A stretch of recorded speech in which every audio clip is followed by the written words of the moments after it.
and we're joined by Holly Brideges, author of the book Reframe Your Thinking Around Autism. Looking at resilience and how emotional and psychological resilience requires physiological resilience and what that means, and just how much our flight or fight system determines how much we can access brain function and social engagement function. To put it simply, the key difference is that autism is a condition you're born with. Our brains are literally wired differently, whereas trauma is something that happens to you, an event or series of events that has a lasting impact, best understood as a kind of psychological injury that can be healed over time. We know that behaviour is only a symptom, so to be helpful, we need to look deeper to what is causing the behaviour in the first place. It's cause a lot of stress.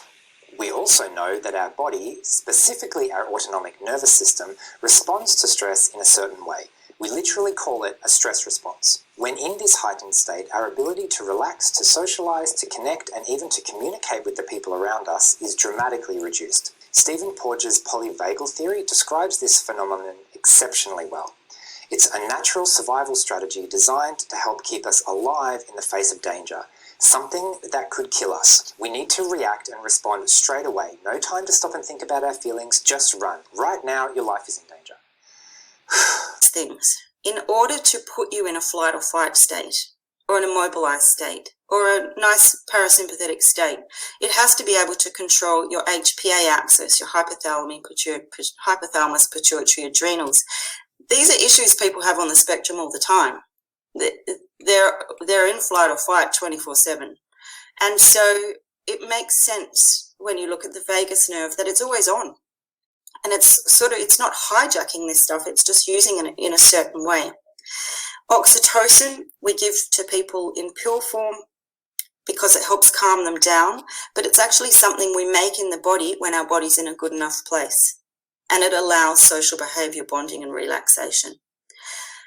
The kidneys produce vitamin D, which allows for mood, immunity, digestion of proteins, allows for cellular activity. The kidneys are the adrenals. If your kidneys are on 24/7, you don't have the downtime to make your vitamin D. And so many people on the spectrum are low in vitamin D. It's very, very common. But this makes sense of why.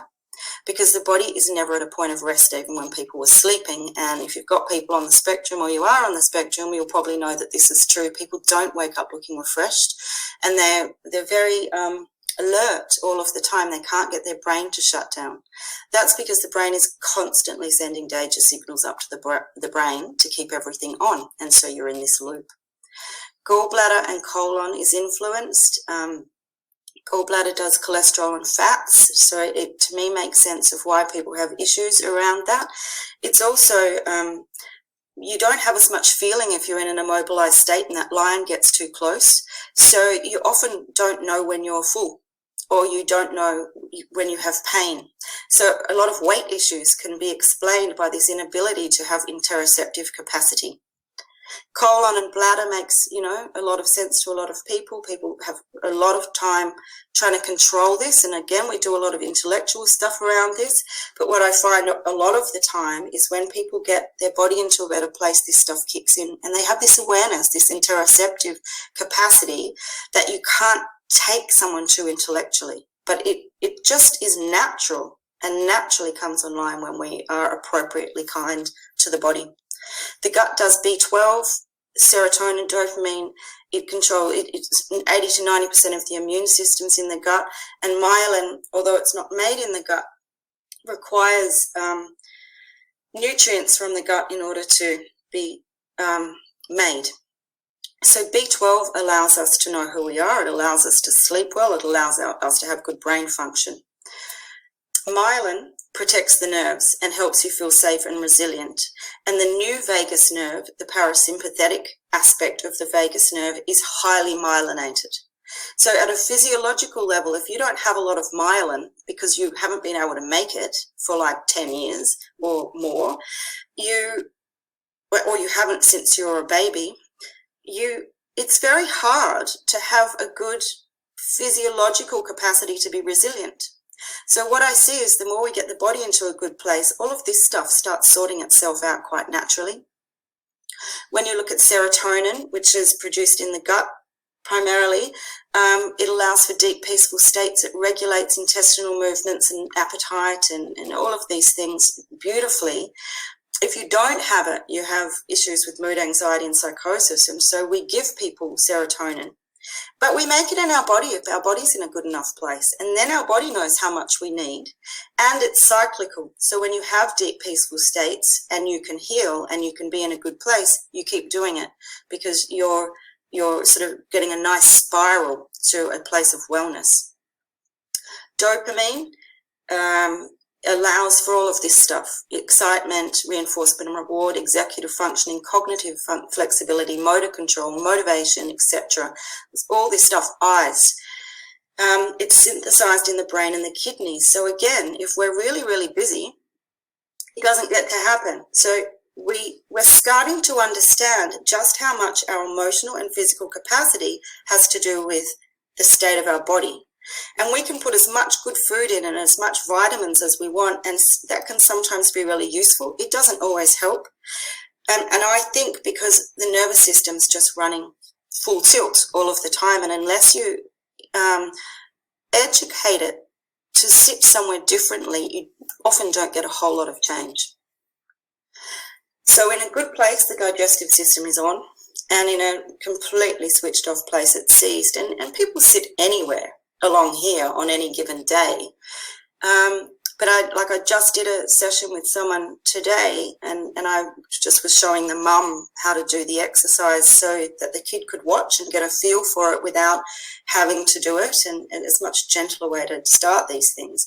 And she found that her tummy just fully relaxed, and it was almost an unusual sensation for her, except she knows what that feels like.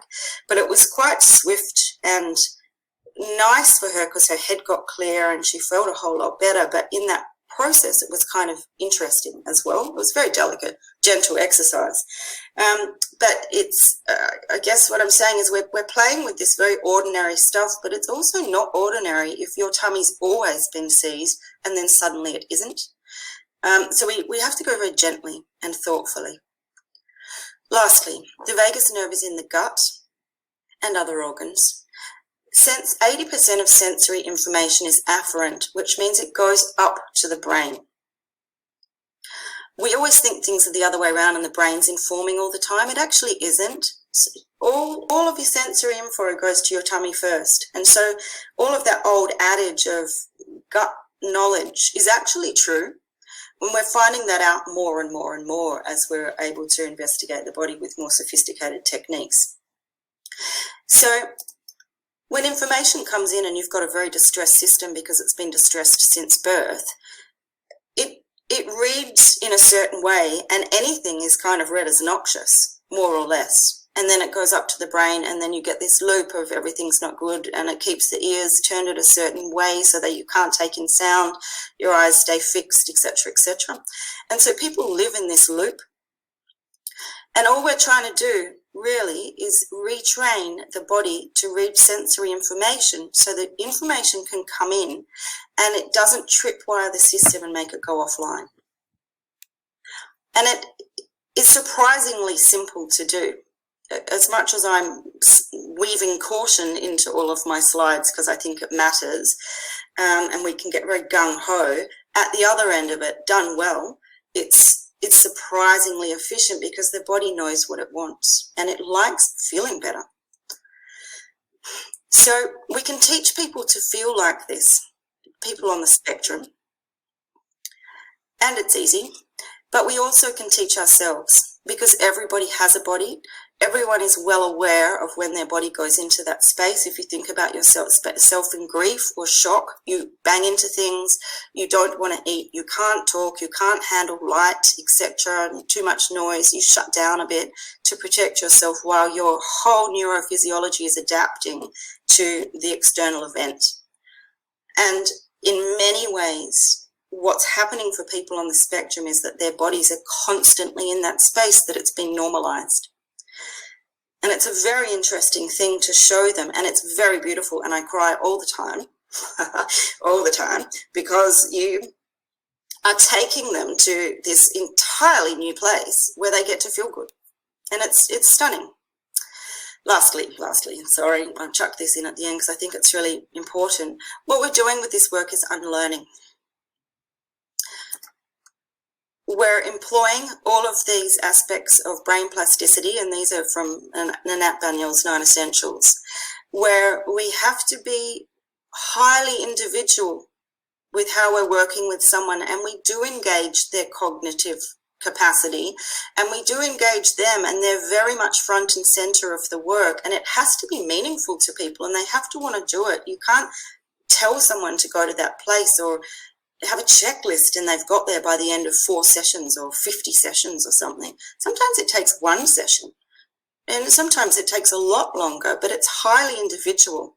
And so these are some images from my book. We have to be very attentive to the body and very thoughtful. And then if we can manage that and know exactly what we're playing with, we get some wonderful results. We can take people out of a flight or fight or an immobilized state and back into their body so that they get to feel it and mobilize it and use it in a way that is far more comfortable and pleasant to be in. And then the world gets this amazing brain, because there's a choice of when they can apply it more fully. And there's every chance it's an evolutionary upgrade. In that sense, one way to think about a stress disorder is a little bit like an autoimmune disease. The functions of our body that are designed to keep us safe and healthy are working in overdrive, causing massive problems. In the case of autism, our differences also mean we find it difficult to socialize, to connect, and to communicate with most people. So we may already exhibit these behaviors even without any stress or trauma. And now for the elephant in the room that we haven't talked about yet. On top of everything we've discussed so far, the autistic experience of living in a world that wasn't designed for us means that a lot of us are also highly stressed and anxious. And so there's sort of this disparity between the intelligence of the person and sometimes the strategies that we're teaching and employing. And also these cognitive kind of therapies are very focused on behavior and outcomes and how we are to other people and self-management. Exactly. Which, again, implies deficit. And it's also not about your well-being. It's about other people, and it's about fitting in enough. Yep. And while that isn't a bad thing, I think we can expand what we're doing for people so that there's a more holistic way. Yep. Also, it's very intellectual to do that kind of stuff. And so it's quite difficult, not because people are stupid, because they're not, they're really, really smart, but they often have difficulty accessing their executive functioning, and they have difficulty accessing their working memory. And because anxiety is very much a body state as opposed to a mental state. When you go into anxiety, your body has gone there first, and it actually hijacks your brain.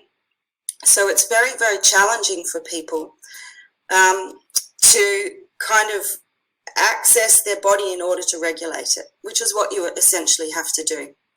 10% of us is intellect and 90% of us is autonomic, which means that our bodies operate without us being in charge of them, so we can be efficient and get on with our day. The difficulty is that people on the spectrum often have an autonomic system that's running away with them, and they can't really control it. So they're often in flight or fight, or they're often in an immobilized state.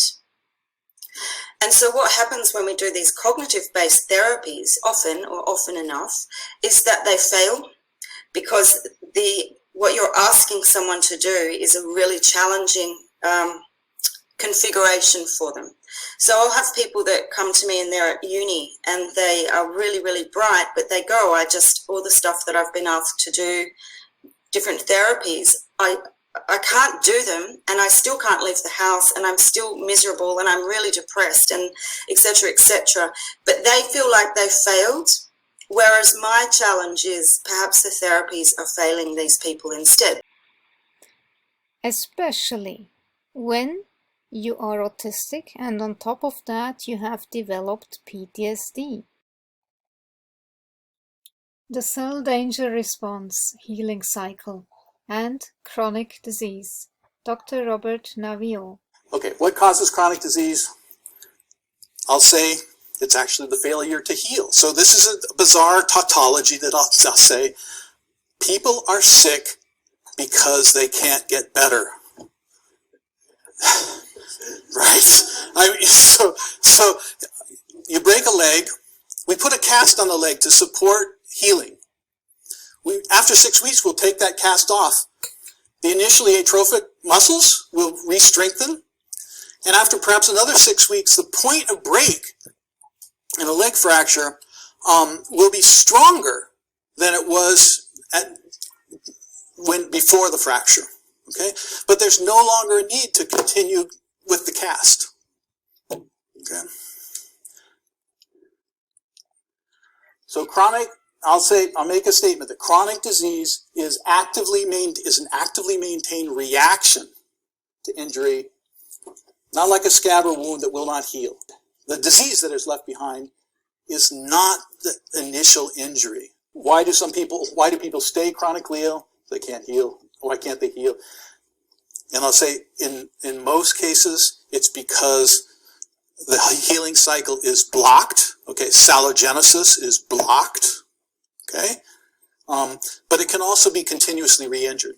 Salogenesis is a new term. I don't know that it'll catch on, but it is, instead of looking for pathogens, we'll start looking for salogens, things that help bring about the restoration of health through a discrete knowledge, an absolute knowledge of the molecular systems biology of this progress of healing through beginning, middle, and end stages. This is one way of studying the process that generates health. Okay?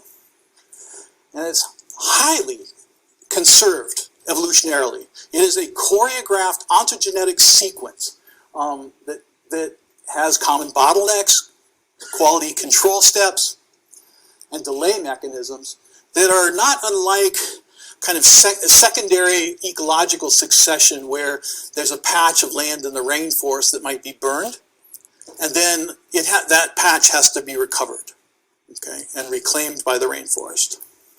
These treatments are designed to lead to recovery. And by recovery, I mean a return to a baseline state of vibrant health.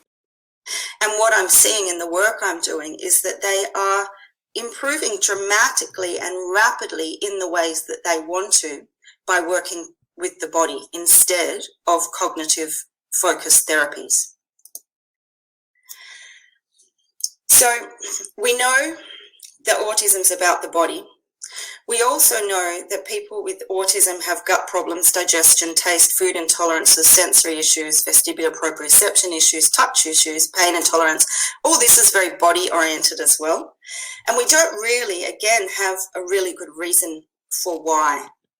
And then what we do is we individually deal with all of these issues and manage them at best and sort of go, again, well, that's just autism. But there's no sort of foundational way of understanding all of this and then directing our therapies, in a sense, to something that may be more cohesive. As people get older, there's all sorts of other things that go on at a body level, because even depression and anxiety, when you look at it, are just quite different now, we're finding, from what we used to say is a brain disorder with depression and etc. We're finding that it's just a massive, consistent overload for the system, and people get overwhelmed and just stay there and go into shutdown. And you'll see what I mean in a minute. But again, there's all these physical aspects to living in an autistic body or having an autistic mind that we don't really fully understand, because we've labelled it a brain pathology. So there's this huge gap between what's going on in the body and then the intellectual work that we're asking people to do.